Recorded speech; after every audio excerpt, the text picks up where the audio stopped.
Ini tumbenan gue bikin podcast karena gue lagi pengen ngomongin soal sampah nih. Ngomongin soal sampah, gue bikin video udah 2 kali soal sampah di Tangsel dan videonya bagus-bagus. Di TikTok rame, di Instagram bagus, di YouTube apalagi. Itu kenapa sekarang gue bikin podcast. Sekarang gue pengen ngumpas tuntas soal sampah nih. Gue undang Bro Imam. Bro Imam ini merupakan apa gue nyebut lu ya? Aktivis lingkungan. Aktivis lingkungan yang sebenarnya dagang juga gitu kan? Pedagang sampah gitu. Gimana? Kalau dagang kayaknya iya, cuman nggak terlalu gue bold banget. Cuman kurang keren kalau dibilang pedagang ya. Jadi biar lebih noble, lo bilangnya aktivis lingkungan. Padahal mah bisnis. Tapi ya dia ngerti soal sampah tentu dibanding banyak orang awam lah. Karena menggeluti dunia sampah kan. Nah gue lagi pengen ngobrolin soal sampah. Karena akhir-akhir ini nih, mungkin sebulan terakhir di Tangsel lagi rame banget ngomongin sampah. Dan anehnya yang gue gak nyangka gitu ya. Kok soal sampah aja bisa orang tertarik buat ikutan komen. Karena kan soal sampah ini soal yang kurang menarik sebenarnya. Betul. Lu ngikutin soal Tangsel? Ngikutin TPS Cipecang itu kan? Ya TPS. Apa sih beda TPS sama TPA? Oke. Gue kadang beda gak sih? Apa sama aja? Beda. Bedanya apa? Yes, TPS dan TPA. TPS itu tempat pembuangan sementara, sedangkan TPA tempat pemrosesan akhir. Oh itu bedanya, ada maknanya sebenarnya. Ada maknanya. Oh. Nah sebenarnya di Cipecang itu bukan TPS. TPA, TPS sebenarnya. Okay. Kalau kita flashback lagi ya, kita lihat di. Jadi awalnya Cipecang itu nggak dibuat untuk sebagai TPA akhir, tapi TPS sementara. Yes. Itu kenapa akhirnya itu jadi masalah di kemudian hari saat ini. Karena gitu. sebenarnya lahan Cipecang itu nggak sebesar kayak di Bantar Gebang. Kalau kita lihat secara meter square-nya gitu.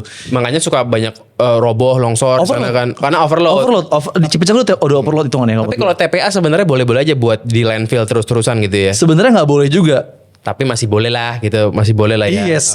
Di dalam undang-undang Kementerian Lingkungan Hidup tuh harusnya pemerintah sudah menerapkan yang namanya kebijakan 3R di level rumah, di sumber. Bagaimana setiap sampah wajib dipilah dari sumber. Itu utopis lah. Utopis. Tapi persoalannya ketika lu udah pilah sampah di rumah, datang tersampah dicampur lagi.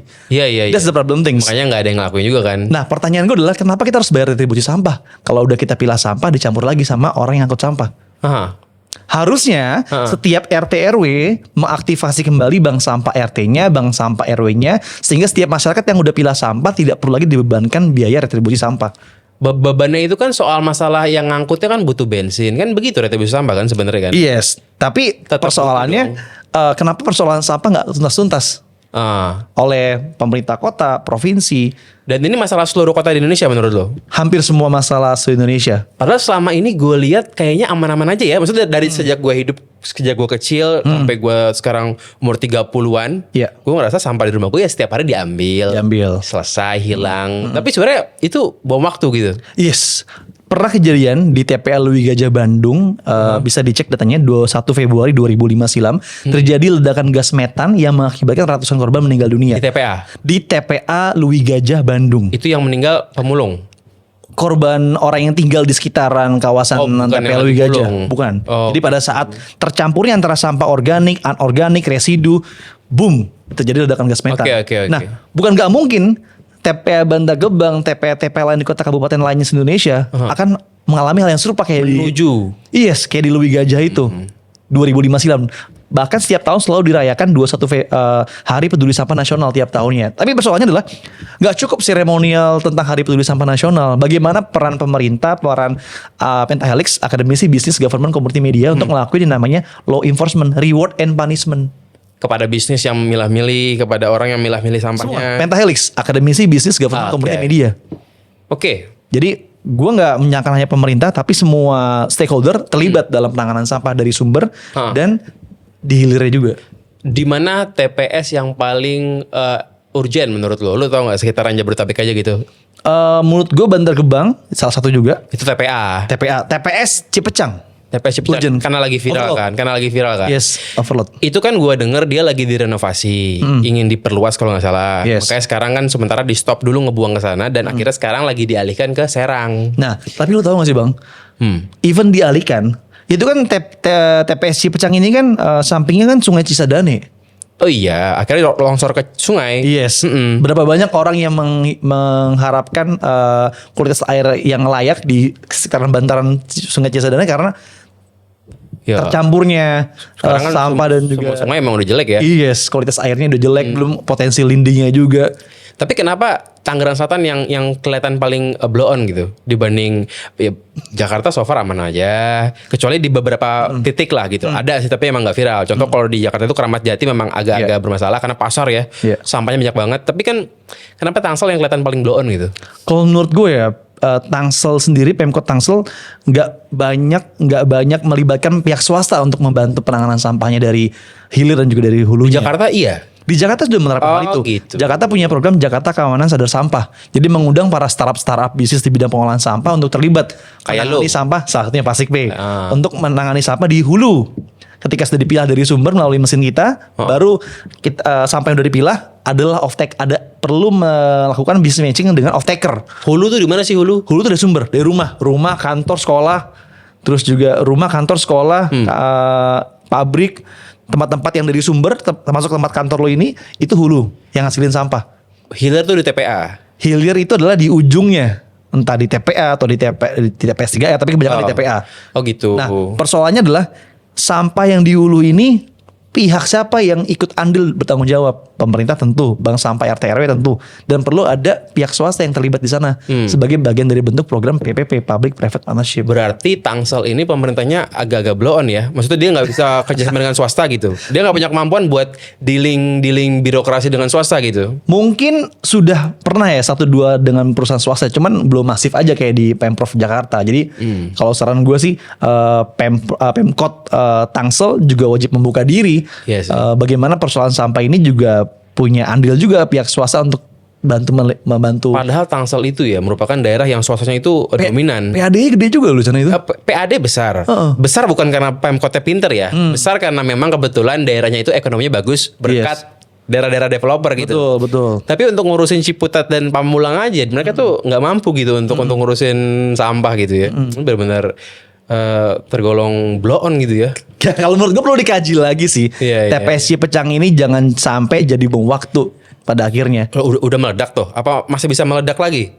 Ya mungkin akan terjadi yang serupa dengan di TPA Lui Gajah Bandung. Mungkin Pemkot Tangsel mesti bijak ya bagaimana TPS yang udah dibangun saat ini perlu dikaji kembali dan perlu penerapan namanya reward and punishment. Setiap warga yang ngasilin sampah, yuk mulai dilakukan pilah sampah dari sumber dan mengaktifasi kembali bank sampah RT RW-nya dengan memberikan insentif seperti yang dilakukan oleh Kota Bekasi salah satunya. Berhasilkah di Bekasi? Masih proses. Ya, emang orang peduli apa? Gue rasa orang yang pendidikannya tinggi pun belum tentu peduli juga sebenarnya.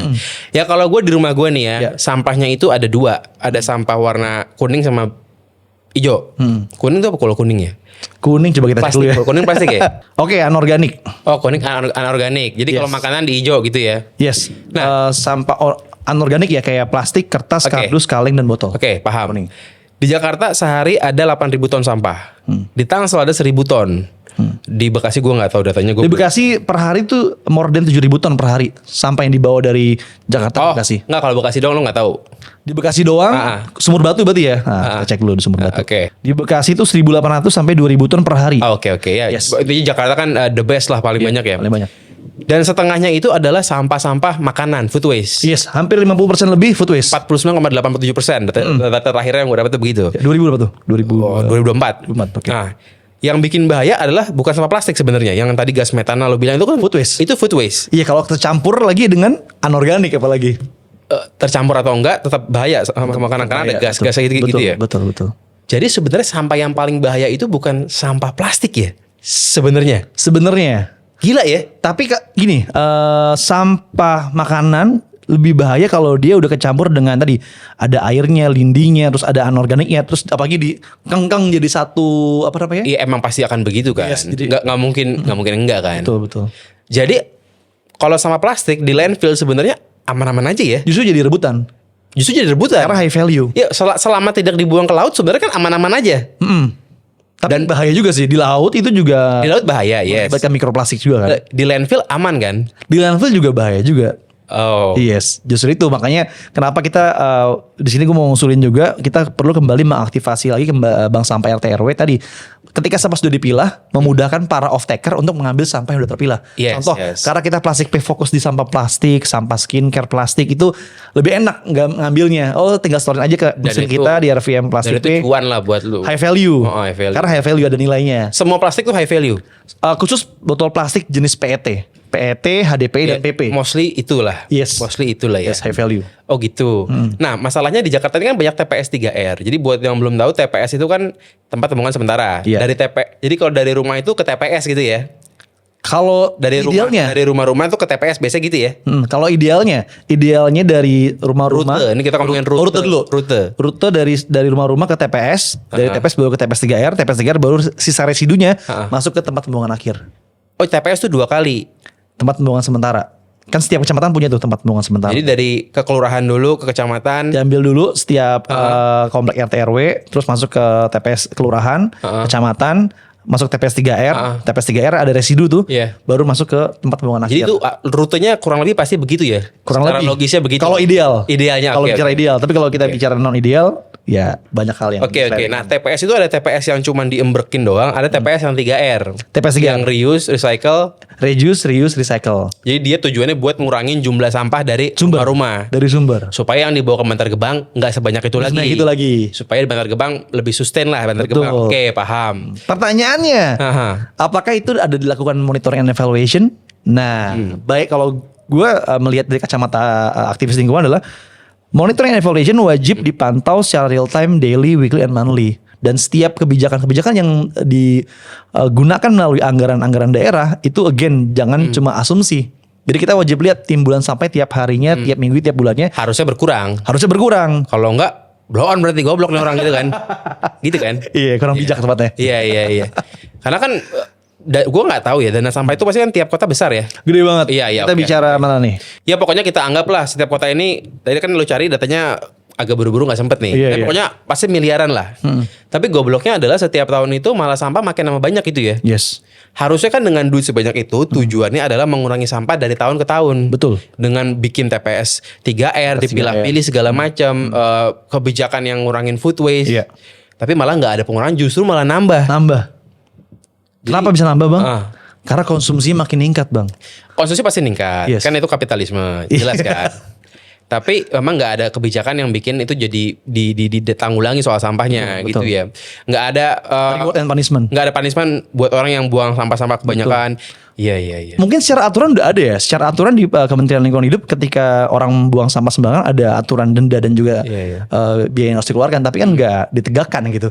Cuma sebagai aturan aja, showcase aja dia. Sejujurnya emang kurang awarenessnya kurang sih. Maksud gue nggak pernah ngeliat di Jakarta aja kayak ada campaign-campaign yang besar tentang sampah ya nggak juga sebenarnya. Atau nggak usah jauh-jauh.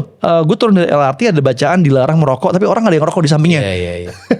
Sesimpel itu gitu. Wajar. Yes. Kalau perokok emang begitu. Kalau soal sampah nih ya. Gue tuh ngerasa yang fokus sama sampah itu paling sebatas SJW aja sih. Lo itu paling SJW kan, maksudnya social justice warrior di dunia sampah gitu kan. Iya. Kalau orang awam sih memang ya, yang penting minimal buang sampah pada tempatnya gitu. Nggak mikir soal pilih-pilih sampah. Gue juga kadang bingung kalau di MRT ada warna biru, merah, kuning. Gue setiap mau buang sampah tuh gue bingung gue buang mana ya. Karena ntar berubah-ubah. Pertanyaannya nih, ketika udah buang sampah terpilah di tong sampah yang warnanya beda-beda itu, akhirnya apakah dicampur? Yakin itu terpilah? Gue masih cek kadang-kadang ya yang warna kuning, let's say yang anorganik. Ada aja sampah makanan di warna kuning. Ya karena orang nggak paham. Yes. Jujur karena tulisannya kecil gitu, bingung juga. Gue pun bingung. Gue sekolah tapi gue bingung juga gitu. Gimana yang lebih nggak aware gitu kan? Tau nggak yang harus di-improve apa? Kurikulumnya, kurikulum dari level PGSD, PAUD, TK, SD. Dan itu nggak ada ya? Dan itu nggak ada di Jepang. Itu udah dilatih dari level paling kecil. Lu punya sampah, lu pilah ya. Yang untuk organik sama makanannya di sini, untuk yang kertas di sini, yang kardus di sini, yang botol di sini. Nah, kurikulum ekonomi hijau itu perlu diterapkan di level paling kecil, paling dasar. Itu bukan SJW lah ya. Maksudnya itu emang penting ya. Emang penting. Jadi sebelum kita jadi SJW, ya alangkah baiknya kita tarik balik lagi ke kebijakan paling awal itu di level kurikulum pendidikan pilih sampah yang menjadi corong. Iya, mungkin sekarang setelah ke blow up-nya kasus di Tangsel, mungkin orang ngerasa bahwa ini bukan SJW lagi, tapi memang udah nyata di kehidupan udah real sehari-hari. banget. Ya kadang kalau kita ngomong climate change kan agak jauh gitu. Agak jauh. Meskipun belum relate. Meskipun sebenarnya berasa Relate. hujan makin deras, berasa, tapi kan orang kayak nggak. Kalau sampah ini kan kelihatan sekarang nih, bikin macet segala macam. Ya mungkin dari sana harusnya pemerintah tuh bikin dari anak kecil diajarin soal buat milih sampah, karena jujur gua pun nggak paham gitu. Gitu ya. Yes. Nah, kalau kita balik ngomongin food waste. Betul. Food waste memang di mana-mana banyak food waste. Iya. Ini bukan masalah soal ada yang negara beragama atau nggak beragama. Iya, di dalam agama diajarkan nggak boleh bikin mubazir makanan. Tapi toh kan tetap aja orang buang makanan juga kan, gitu kan. Iya. Mau di negara komunis, di negara agamis, semua sama aja. Semua sama aja, persoalan sampah ya emang nggak ngeliat agama. Oh, nggak ada urusan soal agama nih. Nggak ngaruh lah gitu maksudnya. Nah itu gimana cara nanggulanginnya yang paling harus pertama gitu soal food waste? Ya, untuk food waste ini penting banget ya. Jadi gue pernah lihat satu kurikulum di Pramuka. Jadi Pramuka sendiri, kalau teman-teman ada yang orang Pramuka di sini, food waste ini bisa ditangani dengan banyak hal. Bisa dengan kita membuat lubang biopori. Satu, bisa dengan cara kita membuat pupuk kompos. Dua, bisa dengan cara sampah makanannya ini dengan pakai metodologi maggot. Atau kalau lu nggak ngerti tiga-tiganya, lu store aja sama makanan lu kasih ke bank sampah RT lu. Kalau ada. Kalau nggak ada, lu bisa ngebuat lubang biopori di area perkarangan rumah lu. Cara gimana? Lu lubangin diameternya kecil aja, 20 hingga 30 cm, terus lu bor 1 meter lebih, terus lu masukin daun-daun kering, sampah makanan, daun-daun kering lagi, sama semacam larutan untuk mempercepat proses mikroorganisme. Tutup lubang biopori lu, tunggu sampai 3-4 hari, jadi deh pupuk kompos yang bisa lu pakai. Kalau punya pekarangan. Kalau tinggal di rusun, kosan, nggak ada begituan ya. Yes. Kalau nggak ada, kita ada lagi. Kita nyebutnya adalah bak komposter. Jadi kalau misal lu nggak ada pekarangan, lu bisa pakai bak komposter. Tapi untungnya buat dia apa? Untungnya buat dia adalah satu yang paling penting adalah sampah makanan yang lu konsumsi bisa nggak tercemar. Dia nggak peduli misalnya. Let's say nggak peduli. Repot juga tuh. Repot juga. Jadi emang harus peduli ya. Harus peduli. Nggak, maksudnya tidak ada benefit yang direct gitu kan. Iya. Nggak ngasilin duit juga kan sebenarnya pakai maggot. Tapi emang harus peduli ya. Harus peduli. Iya. Ya again ngomongin peduli itu hal yang paling basic sebelum masuk ke teknologi paling canggih. Iya. Karena memang orang nggak peduli setan lagi. Iya, repot juga tuh. Tapi kalau orang kebanyakan nggak peduli setan sama soal sampah, kenapa nggak di TPS 3R dipilah-pilih dibikin semua TPS 3R, apakah kemahalan apa gimana gitu? Maksudnya gimana, Bang? Anggap semua orang peduli setan lah sama soal sampah. Kalau itu nggak ngerugiin dia juga selama ini gitu kan. Harusnya kan di setiap RW dibikin TPS 3R. Iya. Di sana yang milah-milih. Betul. Itu pun bikin lapangan pekerjaan. Kan dibanding bikin MBG mendingan bikin itu kan. Gimana menurut lu? Berat nih ya. Nah, lebih sebenarnya- real gitu maksudnya. Yes. Ngomongin MBG juga, MBG ini kan ngasilin sampah food waste juga ya. Gila juga tuh ya. Lumayan. Nah, persoalannya adalah apakah MBG juga menggandeng bank sampah RT RW setempat atau ambil sisa makanan terus dibuang gitu aja. Ini pertanyaan menarik banget.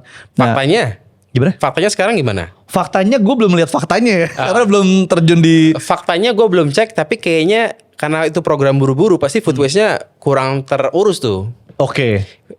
Gue belum cek, tapi itu gue yakin belum faktanya cek. begitu. Gue yakin faktanya begitu. Oke, jadi malah nambah masalah besar lagi ya. Yes. Jadi sebenarnya untuk pemerintah, untuk MBG programnya bagus, tapi again harus dicermati secara bijak bagaimana sampah-sampah food waste ini juga bisa diaktifasi dengan menggandeng bank sampah RT RW. Jadi harusnya kalau kita bicara integrasi sistem. Kenapa? Karena kadang tuh bank sampah tuh cuma sebatas tempat singgah. Bukan tempat singgah, hanya sebatas komoditas politik saja gitu. Oke. Nggak, lu bayangin nih, bank sampah tuh hidup dari setiap sampah yang dipilah dan ada transaksi sampah yang dihasilkan. Kalau ada. Nah, kalau nggak ada transaksi sampahnya, siapa yang membeli sampah makanan yang udah diolah? Contoh, kita bicara logik aja. Sampah makanan yang udah diolah oleh bank sampah di level RT jadi pupuk kompos. Pertanyaannya, kenapa pupuk kompos ini nggak bisa dibeli oleh dinas pertamanan sebagai area landscape untuk jadi taman-taman? Dinas pertamanan mana beli pupuk kompos yang lain gitu. Yang lain. Bukan yang kayak gitu. Bukannya beli mestinya diwajibkan. Dibeli bank sampah RT RW agar ekonomi berputar di level RT RW. Kalau enggak, bank sampah cuma ngandelin transaksi jual botol. Supaya itu bank sampah sustainable. Yes. Tapi kan pasti lebih mahal harganya kalau dari sampah. Enggak juga. Nggak lebih ribet gitu. Kalau misalnya volume pupuk komposnya bisa lebih baik, ya harganya bisa bersaing juga kan. Oh, jadi sebenarnya pemerintah bisa bikin pembelinya di setting siapa. Yes, jadi supaya ini hidup mandiri gitu ya. Lu bayangin Bang Sampah RT RW kan punya pengurus banyak. Oke. Dia cuma, let's say mereka cuma ngandelin transaksi dari jual botol kertas, botol kertas, kardus dan produk-produk high value. Itu emang laku. Itu emang laku. Pupuk kompos ini kan nggak apa ya, belum jadi mandatory, bahkan belum dibeli secara langsung. Mungkin secara retail dibeli langsung sama masyarakat ya. Tapi pemerintah pernah nggak sih berpikir setiap sampah pupuk kompos yang dihasilkan oleh bank sampah itu dibeli langsung sama dinas pertamanan. Gue beli dong bank sampah RW ini kecamatan ini, dikumpulin dalam satu wadah dinas pertamanan RT kelurahan kecamatan untuk setiap ada program pertamanan pupuknya pakai pupuk kompos. Mestinya bank sampah RW aja gitu. Ibarat angkot zaman sekarang di Jakarta itu ada penumpang nggak ada penumpang sudah dijamin pay grade-nya berapa gitu dari kilometernya. Betul. Harusnya dinas pertamanan menjamin akan beli sebanyak apa pupuk kompos apapun kondisinya. Jadi TPS-nya TPS itu punya siapa ya? Punya swasta atau punya RT RW duitnya? Ada dua ya. Kebanyakan sih dari pemerintah untuk TPS. Oh, jadi duitnya buat RT RW setempat buat dikelola lagi gitu ya. Harusnya gitu. Retribusi kan dibayarnya kan ke ini ya, ke kalau di tempat lu gimana? Kalau di tempat gue di RW. Gue enggak tahu sih. Gue taunya pokoknya diambil ya gitu. Gue tinggal di komplek, gue enggak tahu ya. Pokoknya diambil aja gitu. Gue enggak tahu dibuang kemana. Nggak, jadi duit dari masyarakat itu untuk TPS setempat gitu kan? Yes, idealnya gitu. Dan itu kalau dinas pertamanan misalnya wajib beli nih, itu kan duitnya buat TPS itu juga kan, supaya dia bisa punya uang buat ngegaji orang-orangnya, sekaligus juga menjadi nambahin teknologi segala macam. Padahal kalau beneran begitu ya, itu menjadi ketua RW itu makin gula-gula ya, makin menarik ya, karena banyak duit yang bisa diduitin dan halal legal aja gitu. Menjadi pengurus TPS gitu kan, duitnya ada, harusnya begitu ya. Contoh di Banyumas ya, gue lihat studi kasus di Banyumas cukup menarik juga ya, karena di Banyumas sendiri TPS 3R-nya jalan.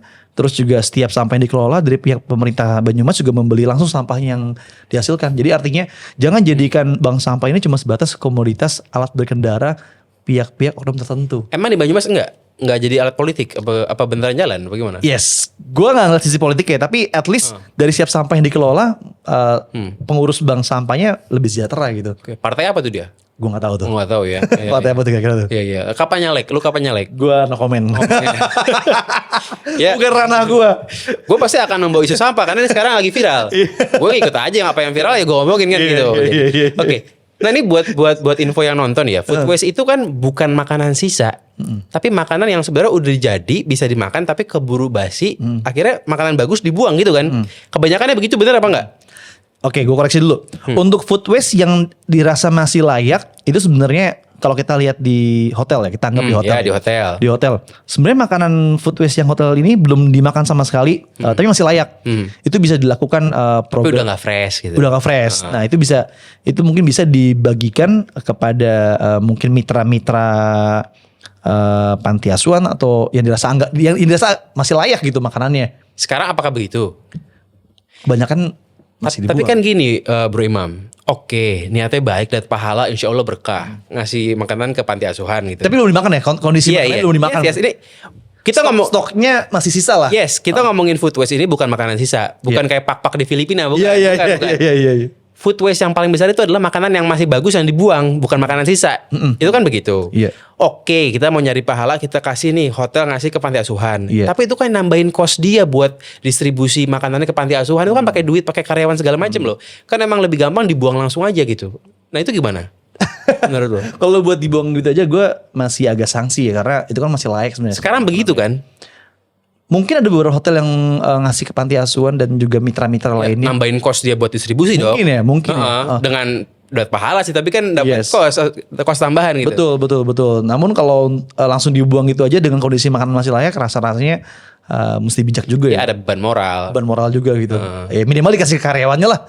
Iya. Bawa pulang karyawannya buat sampah bukan sampah makanan, sisa makanan yang masih layak buat dimakan gitu. Pengetahuan lo sekarang gimana? Hotel-hotel itu masih ada pasti kan yang langsung ngebuang aja, dan itu akhirnya nambahin food waste di TPS gitu. Yes, beberapa oknum hotel mungkin ada ya, cuman gua rasa hotel-hotel besar lainnya juga udah mulai berpikir untuk melakukan. Apakah nggak ada peraturannya gitu yang mewajibkan reward punishmentnya gitu buat? Sebenarnya aturan sudah ada ya di Kementerian Lingkungan Hidup. Yang fokusnya ke food waste. Dia nggak fokus ke food waste sih, semua sampah sih anyway. Sampah organik dan anorganik. Karena kan yang bom waktu ini kan food waste sebenarnya. Food waste bener, 40% lebih bahkan. Tadi kan lo bilang plastik, kardus itu kan semua high value. Itu secara naluriah alamiah akan diambil orang. Yes, ada pelaku industrinya. Udah hidup. Food waste ini yang paling bahaya. Jadi sebenarnya kita harusnya fokusnya ke food waste, bukan ke itu yang bikin sampah jadi bau adalah food waste kan. Yes, betul. Cairan-cairan segala macam. Kalau sampah semuanya plastik nggak bau kan sebenarnya. Benar. Tapi belum ada peraturan yang spesifik ngurusin food waste ya. Food waste koreksi kalau gue salah, belum terlalu spesifik di food waste. Banyak kan masih itu kan ranahnya di perda setiap kota. Yes, betul. Ya harusnya kan setiap kota itu DPRD-nya ya harusnya sekolah ya. Jadi maksudnya harusnya bisa paham gitu loh. Kalau kalau enggak ribet juga gitu. Kalau enggak ya akhirnya ngurusinnya urusan ormas lagi urusan enggak penting gitu. Ngurusinnya enggak lagi lain gitu kan. Iya. Oke. Tapi dari lo gimana? Lo di Plastic Pay pasti nggak ngurusin food waste kan? Enggak, bukan spesialis kita. Karena nggak high value dan terlalu susah kali untuk dikerjain. Bukan masalah itu doang. Satu, kita harus mengerjakan sesuatu sesuai dengan spesialis kita. Oke. Itu satu. Nama lo pun sudah Plastic Pay. Iya. Jadi kita gue ngeliat ini nih. Oh, ada apa tuh? Tadi lu ngasih gue. Oh iya, itu ada merchandise. Tadi lu ngasih gue. Oh, yes. Ini Plastic Pay. Jadi lu bikin beginian. Yes. Lu bisa bikin baju segala macam bisa. Polyester, dacron, felt. Bahan polyester ini dari plastik. Ini dari bahan kain felt, recycle felt. Tulisannya 2 botol plastik. 2 botol mineral. 2 botol AMDK, air minum kemasan. Bisa buat ini. Yes. Nanti videonya bisa tampilin ya. Oh, ntar dia kirim ya. Yes, bisa di. Cuman mahal berarti ya. Enggak mahal juga, terjangkau. Buat segmen-segmen tertentu. Yang beli SJB doang kali. Iya kan? Nah, gimana? Kebanyakan market kita kelas menengah ke atas. Iya. Yes, maksud gua nggak mungkin kan yang nggak pasti orang punya duit lebih lah untuk beli barang-barangnya kayak gitu. Ketika lu nggak punya duit, lu bisa storein botol plastik yang lu punya, download aplikasi Plastic Pay di Google Play Store sama App Store, lihat reverse vending machine terdekat, kumpulin botol lu, dapat cuan. Dari cuan yang lu kumpulin bisa lu beli lagi deh produk-produk ini ataupun belanja kebutuhan pokok lainnya. Cuannya segede apa? Satu botol sebenarnya 56 poin atau 56 rupiah. Oke, bisa nggak gue dapat sebulan 10 juta kira-kira? Ya lu berarti tinggal 10 juta bagi 56, berarti berapa ribu botol yang harus banyak lu storein. Yes. Nah, oke, gue mau nanya dikit. Iya. Kalau pemulung nyetor ke tengkulaknya lebih mahal mana di Nah, ini menarik nih. Jadi kalau ngomongin industri daur ulang sampah yang paling lo kan pengepul juga nih, Gue gak bilang kita kan modern gitu kan. Kita gak bilang kita pengepul ya. Kita mencoba memutus mata rantai yang ada yang memberatkan para pemulung. Lu bayangin, pemulung-pemulung yang ngasih sampah kepada tengkulak-tengkulak itu, mereka dipinjemin duit sama bandar. Sama bohir. Untuk hidup, maksudnya biaya hidup dikasih. Yes. Oh. Ini sampah gue kasih ke lu ya, duit gue kasih ke lu ya, tapi sampah plastik semua kasih ke gue. Dari monopoli sedemikian rupa. Tapi harga per kilo sampahnya dikasih ke pemulung jatuh banget, rendah banget. Oh, lebih mahal di lu. Yes. Di gua per kilo 3.000 rupiah per kilo botolnya. Sedangkan kalau pemulung jual ke bandar-bandar itu bisa 1.500, 2.000 per kilo. Berarti kan ada selisih. Oke. Lumayan. Itu satu. Gede. Terus kedua adalah potensi child labor. Anak-anak kecil dipaksa karena keadaan ekonomi keluarganya. Dipaksa oleh orang tuanya. Orang tua durhaka. Iya. Hai orang tua durhaka. Iya. Ya kalau lu memperkerjakan anak lu dan membuat dia nggak sekolah padahal sekolah itu gratis. Iya. Sekalipun alasan lo karena lo miskin, ya lo orang tua durhaka itu fakta gitu. Fakta itu. Gue ngejudge, ya itu fakta gitu. Oke, jadi kalau di lo nggak terima child labor apa gitu? Nggak terima child labor karena bahaya banget lo bayangin tapi child kan labor. Lo nggak tahu siapa yang ngasih lo botol kalau di mesin itu. Yes, tapi kan persoalannya kita nggak ngasih pinjaman uang. Oh, oke. Kita nggak ngasih pinjaman uang ke orang buat ngasih ke kita dengan harga murah. Orang nyetorin sampah, setiap orang nyetorin sampah kita kasih manfaat ekonomi lebih gede dibandingkan lo kasih ke bohir-bohir itu. Oke. Jadi ada misi sosialnya nih ya. Misi sosialnya betul. Brandingannya biar bagus lah. Enggak juga. Oke. Itu bahaya loh itu ya. Gue agak dijebak sini ya. Agak kayak interview Najwa Shihab ini. Kalau gue kan pebisnis. Iya. Memang kalau dagang itu perlu diselip-selipkan noble cause gitu. Tapi tapi kan kadang-kadang ya gitulah. Ya tapi nggak apa juga. Bagus. Demi alam. Oke. Jadi anyway Bro Gamal, gue mau infoin juga. Jadi ngomongin lingkungan tuh ada beberapa matriks yang harus kita perhatikan, baik itu kepada stakeholder ataupun pemerintah dan juga corporate. Ada namanya matriks ESG, Environmental, Social, and Governance. Nah, bagaimana setiap sampah yang dihasilkan kita wajib melakukan traceability, accountability. Siapa yang udah milah sampah? Nah, setiap orang yang milah sampah ke mesin kita kan kita ada dashboard. Nah, dashboard itu kita bisa tahu tinggal di mana, RT RW mana, sampah yang dikumpulkan berapa banyak tiap harinya, tiap minggunya. kan kita ada dashboard, real time dashboard yang nanti akan kita laporkan kepada Kementerian Lingkungan Hidup sebagai pengolahan pemilahan sampah yang dilakukan dari sumber. Berarti yang enggak itu sumbernya dari mana yang? Dari orang nyetorin sampah ke mesin kita. Terus dia ngisi RT RW-nya bagaimana? Enggak, Oh, dia cukup sesuai mesinnya. Iya, dia cukup cuma nama, email doang, as simple as that. Lo akan asumsikan dari tempat mesinnya. Yes, misalkan kita sebarin di 500 titik di area Jabodetabek. Let's say di wilayah Depok nih. Di wilayah Depok ada ratusan titik, 200 titik di sana. Yeah. Ada di wilayah Margonda, ada di wilayah UI dan wilayah-wilayah lainnya. Ketika orang nyetorin sampah let's say di UI, maka akan tertrace datanya. Ini sampahnya UI nih. Emailnya, lokasinya. Kemungkinan besar mahasiswa UI nih ya. Yes, dosennya atau apa. Dan itu penting buat bikin kebijakan. Nah, kalau di UI itu programnya Green Matrix atau Green Campus. Jadi setiap sampah yang dikumpulkan oleh UI wajib ada compliance datanya. Udah ngumpulin sampah berapa banyak yang terkolek dan terkumpul. Itu dipakai oleh UI untuk melakukan klaim sebagai salah satu program Green Campus kepada UI Green Tapi Matrix. UI tidak nyetorin ke lo. Langsung, kan udah ada mesin ya di UI. Oh, di sore pasti ke mesin lo. Ke mesin kita, iya. Oh, udah kerjasama gitu? Udah jalan. Oh sama gitu. UI. Jadi emang UI itu memang sampah high value-nya plastiknya itu dibuangnya ke lo. Yes, ke reverse financing okay. kita pasang di vokasi UI. Doakan kita semoga bisa dipasang di fakultas UI juga. Lu punya berapa mesin sekarang? Total saat ini untuk di Jabodetabek hampir 200 plus titik reverse vending mesin. Banyak juga duit. Tapi kalau di Jawa dan Bali total udah hampir 800 plus. Reverse Reverse itu vending pasti bikin mesin mahal ya? Nggak mahal juga. Kan TKDN, kita nggak ada impor. Gila. Komponen dalam negeri. Iya. Kenapa perlu TKDN? Karena kalau nggak TKDN kita nggak bisa masuk program e-katalog. Oke. Oh, I see. Nice. Ya, bagus. Sekarang gue mau ngomongin soal balik ke food waste lagi. Yes. Gue punya data bahwa food waste ini merugikan perekonomian. Oh ya? Contohnya gini. Contohnya begini. Kita kan udah ketahuan nih. Kita nih negara yang duitnya pas-pasan tiap bulan. Kebanyakan majority orang kita nih. Gaji cuma 5 juta katakan UMR-nya nih. 30% habis buat transportasi. Betul. Itu faktanya ya, datanya tuh ya. 1,5 juta udah habis cuman buat pulang pergi. Entah naik motor, entah naik MRT segala macam. Udah gitu, setiap rumah tangga lu beli makanan, itu makanannya nggak kemakan semua. Katakan cuman kemakan 80%. Berarti kan 20%-nya itu uang lo nguap sebenarnya gitu ya. Uang lo nguap. Dan itu akhirnya nambah kos beban lo lagi. Gimana mau sejahtera? Ditambah lagi kadang-kadang karena makanan itu perlu di stoknya banyak. Akhirnya kan dari para petani segala macam ini kan pasti ada stok-stok yang pasti akan dibuang kan. Itu kan dimasukin ke kos harga sebenarnya ya nggak? Benar. Karena kan petani pasti ngitung di situ juga tuh. Dia punya stok, dia udah tahu 80% bakal laku, 20% bakalan dibuang. 20% ini pasti kan akan dibebanin ke 80% yang laku itu. Akhirnya membuat harga makin mahal. Sebegitu bikin ruginya perekonomian baik di tingkat harga pasar maupun di individu, tapi memang belum ada peraturan yang spesifik ngomongin food waste. Betul. Dan ini sedikit usul ya. Jadi ngomongin food waste selain serapan dari pupuk kompos juga wajib diserap oleh pemerintah, harusnya dari Dinas Pertanian juga bisa menyerap pupuk kompos dari bank sampah untuk dijadikan sebagai pupuk yang digunakan di lahan pertanian. Tapi pertanyaannya apakah itu telah diterapkan atau enggak? Belum. Kebanyakan kan masih pakai pupuk urea. Lo tau bahayanya pupuk urea apa? Nggak tahu. Bahayanya adalah membuat kualitas kandungan hara tanah dari apa yang lo tanam juga mengandung kimia. Oh gitu ya? Dan itu bahaya. Tapi lebih murah. Murah, tergantung volume. Iya. Jujur emang menurut gua harus ada politisi yang udah menang nih. Maksudnya ngurusin sampah gitu ya. Ya, lu bayangin coy. Tadi lu bilang food waste. Persoalan gue adalah food waste yang udah diolah di level bank sampah RT, bank sampah RW.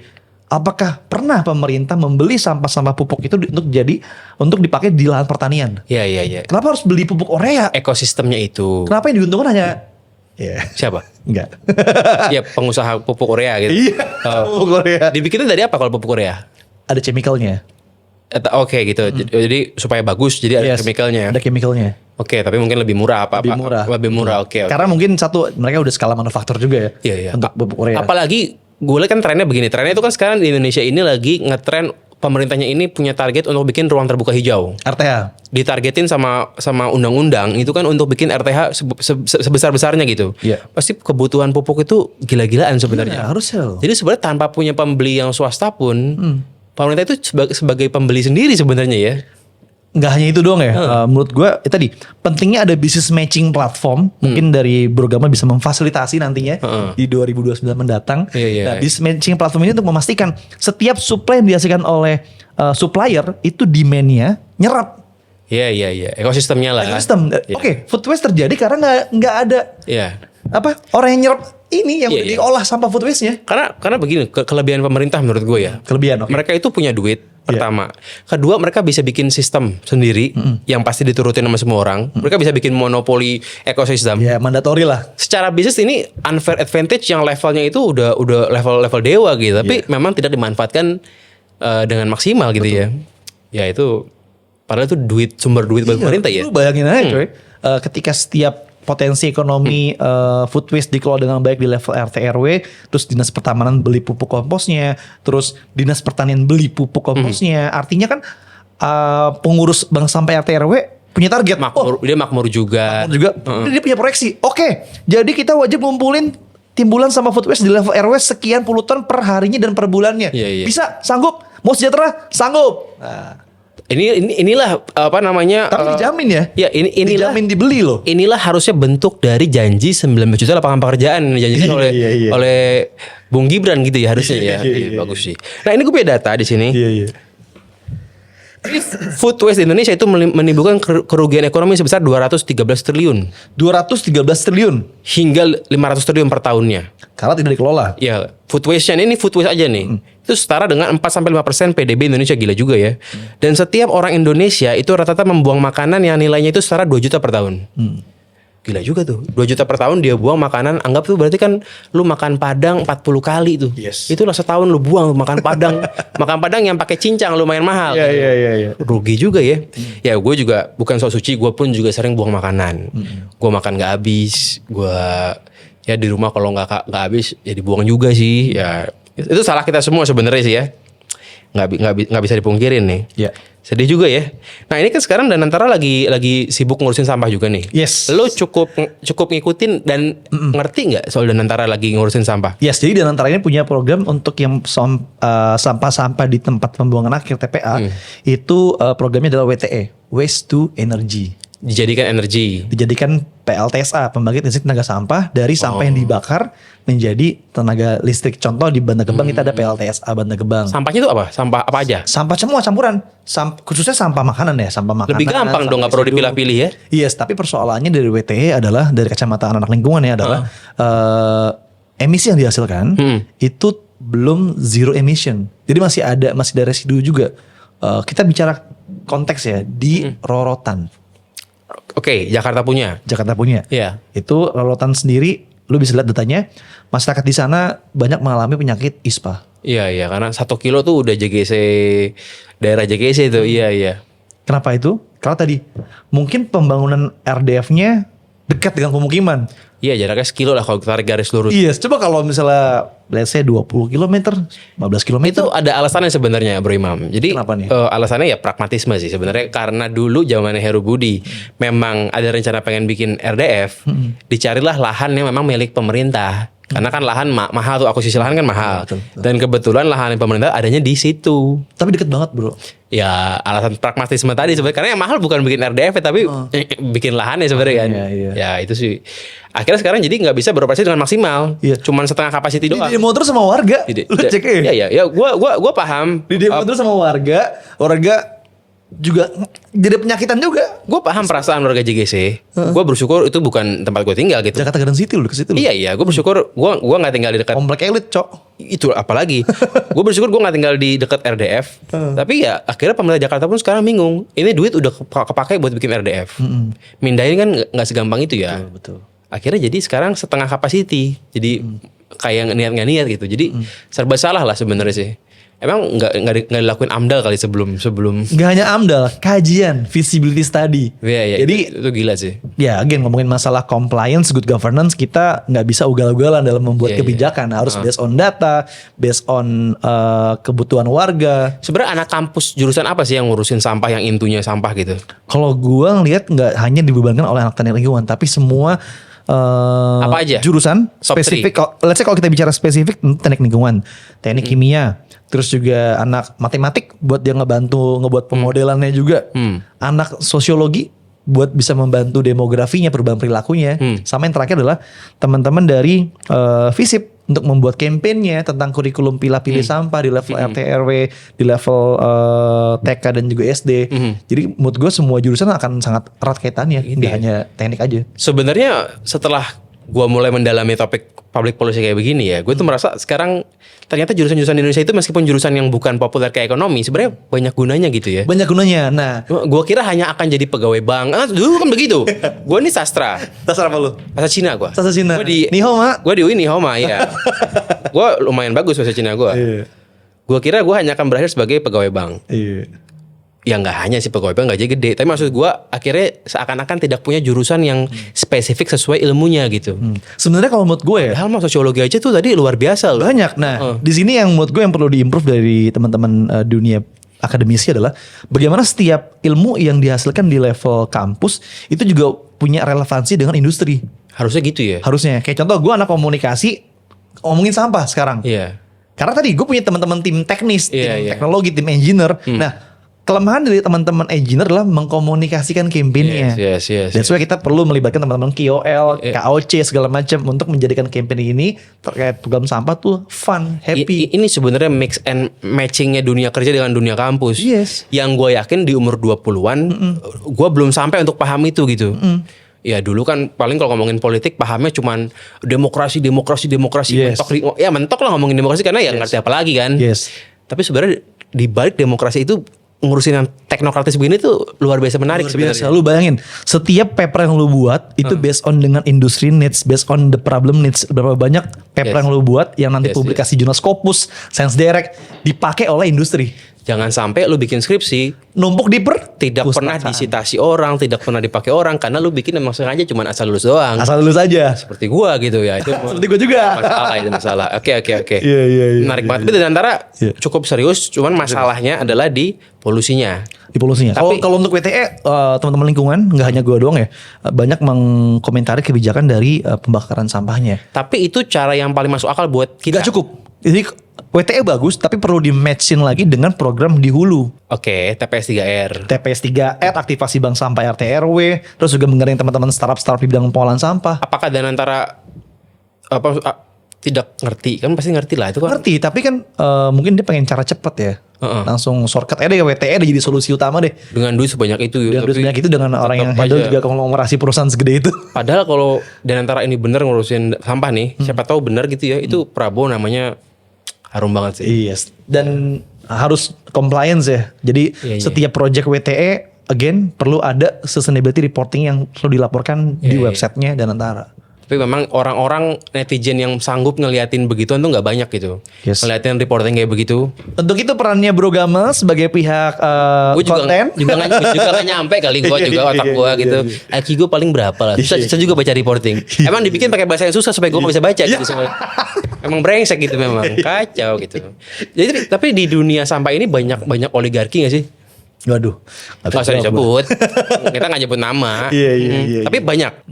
Maksudnya ada interest, ada benefit nggak sih dari dunia sampah yang sampai harus ada oligarkinya gitu kan? Kalau properti kan jelas. Kalau dunia sampah tuh semenarik itu nggak sih? Waduh, lu nggak usah jauh-jauh bicara oligarki konglomerasi ya.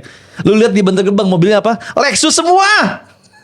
Dia itu Pajero, Fortuner. Oke, tapi dia itu siapa? Yang punya lahan atau apa? Pelapak gedenya aja. Ya, gue pernah. Gede artinya apa? Orang yang ngumpulin sampah dari para pemulung-pemulung kecil, menengah, panjang. Pengepul emang kaya-kaya. Gue tahu. Tapi itu kan bukan oligarki levelnya. Iya, tapi kaya juga kan. Punya Pajero mah orang biasa. Oh iya. Tapi ada nggak sih level oligarki gitu? Ada lagi yang ngurusin limbah cair, limbah kawasan. Itu yang paling gila ya. Itu paling gila. Omsetnya triliunan tuh. Bukan pengepul nih, pengepul mah orang kaya biasa lah. Iya. Biasa menengah. Biasa menengah yang mobil Pajero, Fortuner biasalah. Tapi limbah ini ya. Limbah itu yang paling seksi. Limbah apa aja? Limbah besi. Terus juga limbah limbah electronic waste. Ini udah dunia sampah yang grade-nya berbeda nih ya. Iya, sudah dark web. Udah aku itu bahasan lain lagi tuh. Iya. Keren juga tuh ya. Iya. Gila. Itu yang Langsung jadi konglomerat loh kayak gitu. Tapi lu mengerti tentang dunia itu juga. Tapi lu nggak ngetapin ke sana kan? Mengerti. Satu, mengerti. Kedua, modalnya gede juga. Ketiga, memang harus jaringan sosial politiknya masih kenceng juga. Tapi kalau katakan kayak besi itu kan pasti ada yang ngambil tanpa Ada off-taker. tanpa pemerintah itu ikut juga. Karena itu sebenarnya sampahnya hilang kan? Yes. Bisa dipakai buat High value. buat bikin rumah lagi kan gitu ya. High value.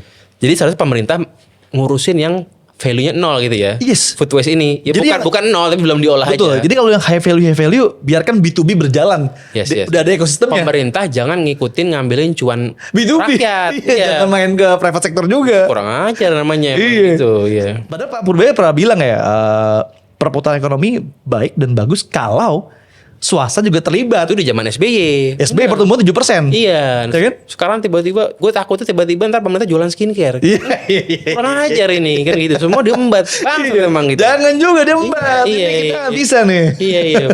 Oke. Menarik. Gue ngomongin sampah. Menarik loh jujur. Ini data gue terakhir mungkin buat penutupan nih ya. Tapi jujur ya, ini Brogama sangat keren banget. Gua Oh iya. sangat terharu. Pasti. Gue kalau nyalek nggak menang yang rugi rakyat. Bener seriusan gue. Iya. Gue terakhir mungkin buat penutupan. Gue salut sih dengan namanya kayak ya katakan kita sebut merek ya. Ion, Papaya dan toko-toko yang itu dia makanan yang udah malam kalau udah mulai nggak fresh besoknya itu dijual dengan harga diskon gitu. Itu kan pintar menurut gue. Dia ngurangin cost distribusi sampahnya. Iya. Ya dia juga punya pelanggan setia yang nungguin tiap malam. Iya. Di Papaya di Blok M sini itu setiap malam orang berebutan mau ngambilin sisa-sisa yang belum laku gitu. Wow. Karena harganya jadi setengah harga. Wow. Lo bisa makan unagi yang tadinya 100.000 jadi 50.000. Gue Jadi baru tahu loh itu loh. oh ya coba ke Papaya ntar malam. Berarti itu jadi salah satu hal yang bisa diterapkan juga ya sama toko-toko retail ya. Iya tapi kan memang ada pertimbangan branding juga di beberapa Tapi tempat. di Jepang juga nerapin hal itu loh. Oh iya pasti di Amerika pun ada aplikasi semacam GoFood tapi buat makanan-makanan yang memang udah besok expire atau lusa expire dijual dengan lebih murah gitu. Masa di Indo juga ada deh, siklus atau apa gitu namanya. Oh ada tapi tidak besar skalanya. Iya, siklus ya. Namanya gue lupa apa gitu. Ntar kalau ada ya yang komen lah kalau yang tahu. Kalau Lah. ada boleh komen ya. Kenapa Gojek gak bikin begitu ya? Katakan Gojek Grab bikin Grab food khusus begitu gitu. Lu nggak mungkin main di sana, nggak mungkin tap in di situ yang ngumpulin merchant buat bikin begitu. Itu bukan bisnis lo ya kalau itu. OPEX gede juga sih. OPEX gede juga sih. Juga Ya. OPEX capex. Karena ada juga faktor brandingan takutnya orang konsumen nungguin yang murahnya doang gitu. benar. Ya memang gue paham sih cuman Tapi itu bagus juga tuh kebijakan itu. bagus. Di Amerika tuh begitu namanya aplikasinya tuh Too Good To Go. Jadi kalau lu mau beli makanan murah, beli dari aplikasi tersebut. Tapi masih layak kan itu ya? Nah itu bagus tuh. Iya, kita kan tahu food waste ini makanan layak. Makanan layak ya. Itulah sedihnya sebenarnya. Mubazirnya adalah ini makanan layak, bukan pak kayak di Filipina gitu. Iya, paham. Jadi ya kalau brand-brand Jepang tuh gue liat kayak gitu main gitu. Dia jual murah di jam-jam tertentu. Di Ion pun begitu tuh jual sushi. Ya sayang kan kalau unagi dibuang mahal gitu soalnya kan. Iya, mahal banget itu. Bisa dapat harga setengah harga. Bisa jadi. Tapi kayak belum banyak disosialisasikan ya sama Iya. brand-brand kayak Ion dan sejenisnya. Iya. Belum masif ya mungkin. Sebenarnya sih kalau pembeli setia Ion dan Papaya mah tahu. Oh yang existing. Iya, Tapi orang yang ngantor di dekat Papaya tahu cerita Papaya tuh setiap malam ada itunya. Oke, jadi Papaya wajibin ya built in sih nanti. Tanpa begitu pun gue udah sering beli gue. Oh iya. Emang menarik itu makanan-makanannya. Mantap. Ya mungkin nanti kapan-kapan ada orang kayak lu yang berbisnis sampah versi food waste kali ya. Versi food waste. Yang pasti bukan gue itu berat itu. Itu perlu pengetahuan yang next Mendalam. level menurut gue. Ya lu ini kan udah berapa lama plastik pay ini? Plastik Pay itu dari 2019. Lu umur berapa sekarang umur? Sekarang gue udah usia 33. Oh gue 32 sama kita. Ketiga. Besok gue 34. Sejak umur berapa lu bergelut Di sampah. sampah? Dari zaman gue kuliah di Undip itu gue udah ngurusin sampah. Itu gue ngembangin limbah jerami jadi batako. Emang jurusan lo apa? Dulu gue teknik sipil tapi nggak sampai lulus. Apa hubungannya? Iya, jadi gue waktu itu Karena bikin model batako. Iya batako, gue manfaatin limbah jerami sebagai peredam suara kayak gini nih. Oh. Yang gue tunjukin di videonya nih. Limbah jerami. Tapi itu limbah jerami emang dibuang sama orang apa gimana? Kalau di Jawa, di area Jawa itu banyak banget limbah-limbah jerami pasca yang nggak digunakan itu dibakar gitu aja. Nah ini. Nah ini gue ngembangin. Oh oke. Jadi Ya, peredam suara. sama kayak yang kemarin rame yang pernah diposting sama Ferry Irwandi juga yang dia bikin semacam paving block tuh kan Yes. dari sampah plastik. Iya orang gitu. sampah juga kan ngerjain itu. Gitu ya. Kalau nggak salah. Oke. Bapak Oke, itu. Sip, mantap. Tapi again ini masih riset ya, belum. Oke, iya. Belum scale up. Berarti udah 10 tahun lebih ya lu ngomongin Yes, dari 2014. persampahan dan sekarang jadi calling lu. Yes. Dan bisnis yang ya punya cost noble memang. Yes. Noble cost ya. Ya oke, menarik sih. Dan gue mau undang sekali lagi buat kepada brand-brand yang mau bekerjasama dengan Plastic Pay. Iya. Dengan senang hati kita Bagi bisa. brand-brand yang mau namanya tuh apa ya? Namanya tuh greenwashing. Lo iya kan? Iya. Dunia ini kan sekarang mengarah makin banyak orang yang bersoal sampah. Komen gue itu. Kalian perusahaan yang sudah merusak lingkungan, termasuk perusahaan gua gitu ya. Kan gua kecil perusahaan gua. Iya. Mau greenwashing bisa ke Plastic Pay gitu kan. Iya. Itu fakta. No comment. Fakta aja gitu. Menarik sih. Iya. Emosionalnya dapat gitu ya kalau kira ya. Gue yakin pasti lu tuh banyak BUMN gitu-gitu ya. Banyak enggak hanya Perusahaan BUMN, besar. BUMN, FMCG. Ini juga udah jalan sama kita brand ini. Perusahaan kayak gue mah nggak nyampe duitnya kan. Bisa. Enggak, gue nggak mampu. Kan lu ngasilin sampah juga. Gue nggak mampu tapi ya. Dan kecil juga lah. Iya, tapi kewajiban juga loh. Iya. Jangan dibikin peraturannya lah. Nggak mampu gue jangan. Bremam, thank you banget nih. Thank you. Udah mau ngomong. Ini podcast perdana gue Siap. ngomongin public policy begini-ginian lah. Ini berat juga nih. Ya coba kayak Najwa siap nih. Gue berusaha enggak lah. Nggak nyampe IQ gue ke Mbak Nana. Iya. Gue mah IQ-nya kurang makan daging waktu kecil. Aduh. Nanti gue memang ini rencana gue episode kedua gue mau ngundang teman gue bos angkot. Bos angkot. Jadi itu public policy juga soal itu kan. Oke, menarik sih. Kira-kira gue undang siapa lagi enaknya ya? Lu ada saran juga buat Ada. kayak orang apa mungkin gitu? rekomendasi salah satu founder komunitas Kedubes Bekasi. Dia anak musisi. Ya lo bisa lihat di Google, di Instagram. bahas apa tuh? Kedubes Bekasi ini anak-anak skena pop culture yang menelurkan musisi-musisi hebat di dalamnya gitu. Jadi dari coffee shop Kedubes Bekasi dia punya IP, intellectual property, pasport Kedubes Bekasi. Aha. And then dia menciptakan musisi-musisi lokal dari kota Bekasi dan sekitarnya untuk bisa boom. Apa tuh bisa gue sambungin dengan public policy-nya dengan pemerintahnya? Yes, jadi public policy dari sisi kacamata komunitas adalah sebagai advokasi melalui musik, melalui komedi, melalui hal-hal yang memang dianggap selama ini kebijakan publik itu berat, kita buat lebih ringan melalui lawak-lawakan dan juga Itu bisa musik ngaruh universal. ke perekonomian, bisa ngaruh ya? Ya lu lihat aja Mensrea. Oh, coba nanti gue pelajarin dulu tuh. Yes. Kalau Mensrea kan Panji levelnya. Iya. Kalau yang levelnya kecil kira-kira gimana tuh ntar kita Ya minimal level coffee shop, makanan minumannya Iya. terbeli, kan bayar pajak juga dari situ. Bener itu menarik tuh ngomongin dunia coffee shop yang lagi gila-gilaan. Iya. Sintingan di zaman sekarang. Menarik sih menarik. Yes. Thank you, Remam. Thank you so much. Jujur, Thank you so much. gue gak nyangka ngomongin sampah seru juga. Yes, walaupun tadi berat juga pertanyaannya. Ya enggak lah itu mah pertanyaan level warkop itu mah tadi. Level warkop. Cuman memang mungkin yang belum biasa agak berat aja ngikutinnya. Iya. Cuman ya karena gue kan karena bikin konten gue jadi tahu. Kalau nggak bikin konten mah gue juga nggak paham lah sampah. Ngapain gue ngurusin sampah lah gitu kan. Mending ngurusin yang lain gitu kan sebenarnya. Cuman karena gue baru ngeliat sekarang di Cipecang bermasalah, di sekarang dibuang ke Serang segala macem. Ya semoga aja ntar ya ini kan baru mulai podcast kecil. Ya harapan gue sih bisa ngundang kayak wali kota, bupati lah gitu kalau bisa ngomong di sini kan enak gitu. Iya, wali kota Tangsel kan mau coba undang, Bang. Kok mana mau? Lo waktu Depoknya lu undang? Iya. Cuma gua nanti. Iya. Aduh, entar coba kita undang. Iya. Kan nunggu visi rame lah. Iya. Kalau sekarang mungkin belum mau orang. Enggak apa-apa. Bro Imam, thank you banget. Bro Gamal. Kalau lu suka dengan podcast ngomongin public policy warung kopi kayak begini, coba komen di bawah lagi kira-kira gua harus ngomongin apa dan sama siapa. Karena jujur cari pembicara kayak begini agak susah. Karena niche market ya. Karena niche banget dan gua juga memang tidak kenal amat dengan dunia beginian. Ya gua kenal tapi nggak yang kayak kenal teman-teman yang di luar ini kan. Itu kan lebih gampang nyarinya. Kalau yang random podcastnya bahas apa aja bisa kan lebih enak ya. Coba bantu gue deh. Coba lu kasih tau gue siapa orang yang bisa gue undang dan ngomongin apa. Karena gue pengen bikin ini sering-sering. Wah, ini menarik sih. Thank you, Bremam. Thank you. Sampai jumpa lagi. Jangan lupa kunjungin Plastic Pay. Adios. Yeah.